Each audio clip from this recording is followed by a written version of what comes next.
All right, guys, trying to get this knocked out real quick. I got one of our corporate auctions we deal with getting ready to beep in on a conference call. So I'm doing my best to get this video. Sorry the background noise is a little rough. It's snowing, sleeting, and raining still. So a couple little things. The 3+3 K20 Silverado. A lot of people have been asking about this one. I've got one particular customer I'm going to do a full walk around video for with the stuff he's requested. But in doing so, you guys will probably enjoy this one. The Fall Guy truck behind us. Alvin's getting ready to do a final wipe down on that. Truck's headed to California and it's staying like it is. I told you guys we were going to lower it. We had 3 other square bodies come in and get sold and then a couple other custom trucks to get done. So this got pushed to the side. Lucky for the customer, he wanted it like this. He loved it. It's headed to California to live its life. We had a little seepage out of the front. Thought it was going to be the petcock, the little drain.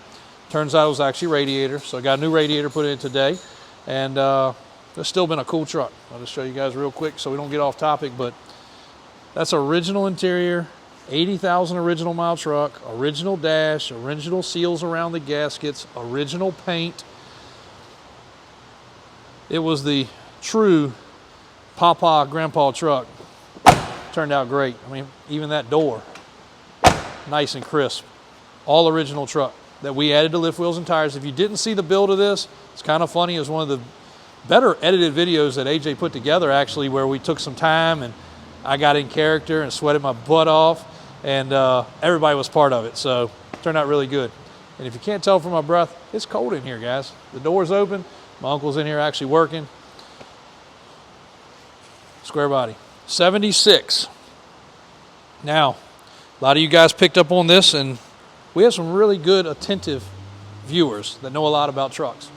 This truck is a newer cab fitted with the older front end and then probably a 70s model bed. Well, depends on the year. Could be either way. The bed's only question. This is definitely a newer cab.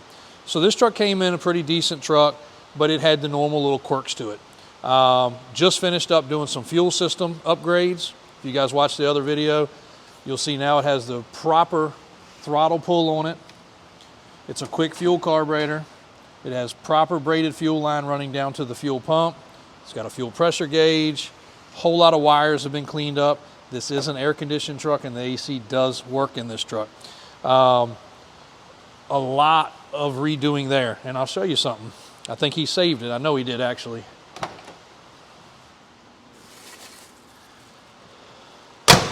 And again, we know when you guys are doing these trucks, you do the best you can. We understand that. Not everybody has a speed shop, you know, in their parking lot like we do. This is the fuel system. They did a great job with this regulator, but it didn't need it. These trucks don't have enough fuel pressure, for one. But for two, you could plumb your air in your house or your garage with this, because this is all Home Depot fittings and things like that with pipe dope tape. Not quite what you want to use for a fuel system. So take the extra time to get AN fittings and the proper things that are going to be okay for fuel, because these things over time will start to come apart, especially depending on what they're made out of. They tried real good. Again, did a good job, but not with the proper stuff. And then a whole bunch of other weird fittings and T's and valves and all kinds of other stuff. So that was one of the things that got cleaned up and redone.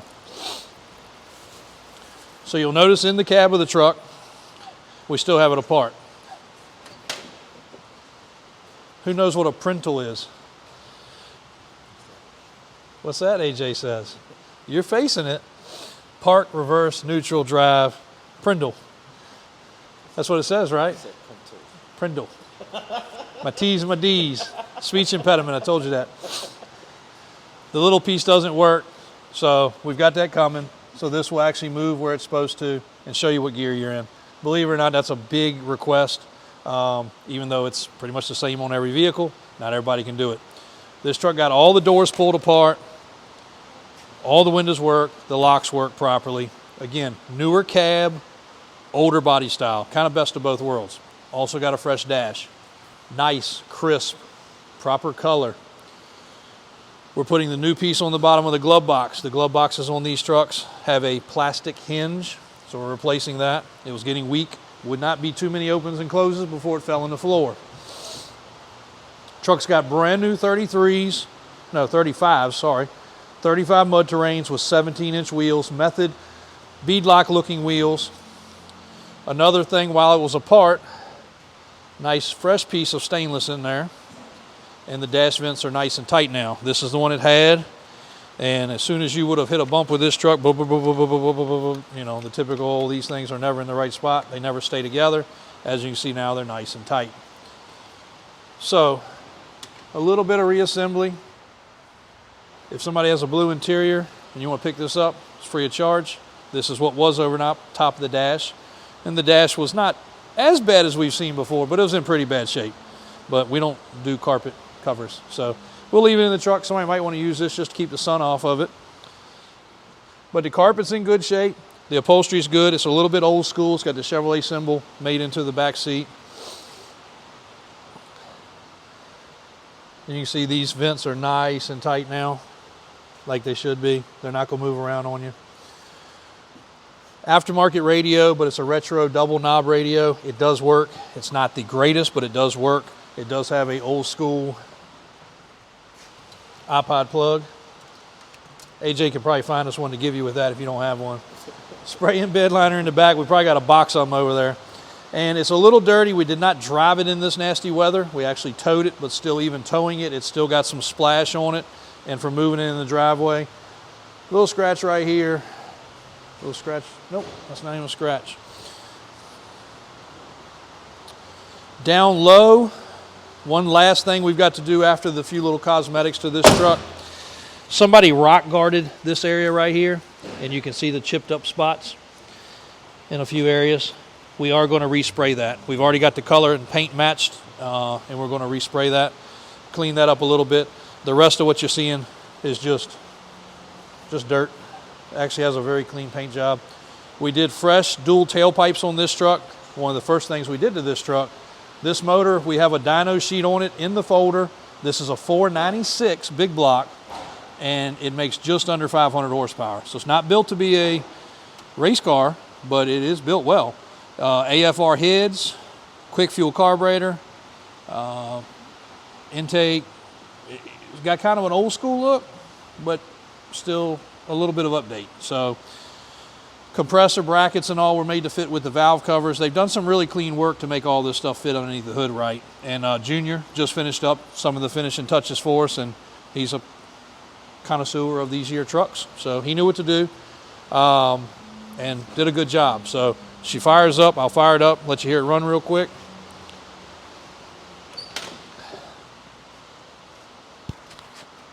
All right.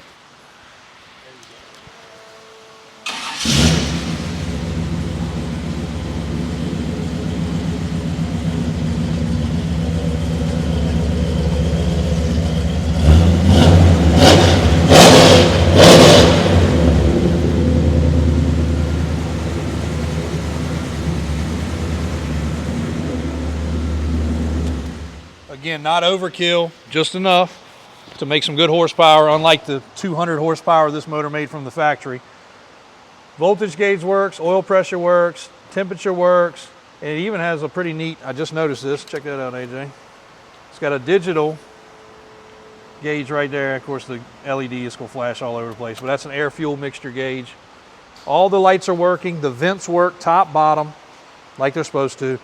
It's the little touches like that, guys, that go so far. I'll point out one more thing here. It does have a little split in the armrest. You can get these armrests still, but that one's not as bad as most. These are not ripped off the truck. It doesn't look like a bear lived inside of it like a lot of them. Did you get the headliner? Headliner's in good shape. Actually in really good shape.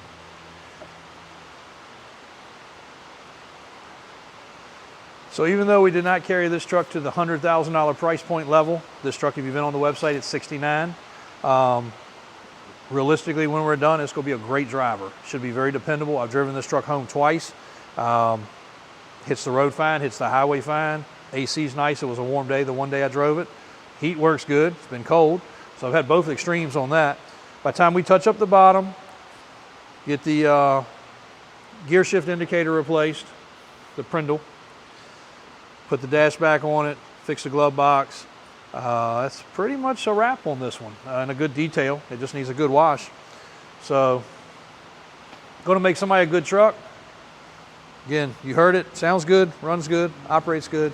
It's a great truck. So got to slip off here, got to catch this call, guys, but a little update on the square body 3+3 1976 K20 with big block under the hood. Thanks for watching. Got some more for you, but probably gonna be next week. Only need fresh square bodies, unfortunately. We got the black one back there to get ready. The purple one is headed to, I think Kristen said Florida. That's why it's not over in here.